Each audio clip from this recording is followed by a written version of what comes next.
రాష్ట్రంలో విభిన్న వాతావరణ పరిస్థితులు కొనసాగుతున్నాయి. కొన్ని ప్రాంతాల్లో సూర్యుడు నిప్పులు చెరుగుతుంటే ఇంకొన్ని చోట్ల వానలు దంచుకొడుతున్నాయి. దర్శి సహా పలు చోట్ల ఈదురుగాలులు, పిడుగుపాట్లతో కూడిన వర్షాలు కురిశాయి. ఇవాళ 16 జిల్లాల పరిధిలోని 286 మండలాల్లో 41 డిగ్రీలకు పైగా ఉష్ణోగ్రతలు నమోదయ్యాయి. నెల్లూరు జిల్లా గూడూరులో అత్యధికంగా 46.2 డిగ్రీల ఉష్ణోగ్రత నమోదైంది. సోమవారం కూడా 27 మండలాల్లో అధిక ఉష్ణోగ్రతలు, వడగాలుల ప్రభావం ఉండనుందని రాష్ట్ర విపత్తుల నిర్వహణ శాఖ అధికారులు వెల్లడించారు.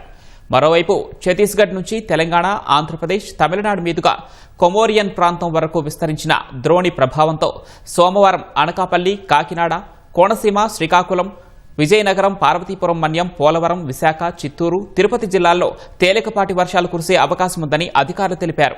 వర్షాలు కురిసే సమయంలో పొలాల్లో పనిచేసే రైతులు, పశువుల కాపర్లు చెట్ల కింద నిలబడరాదని హెచ్చరికలు జారీ చేశారు. ఇవాళ ముమ్మిడివరంలో అత్యధికంగా 72.7 మిల్లీమీటర్లు, కార్ట్రేని కోనలో 57.7 మిల్లీమీటర్ల వర్షపాతం నమోదైంది.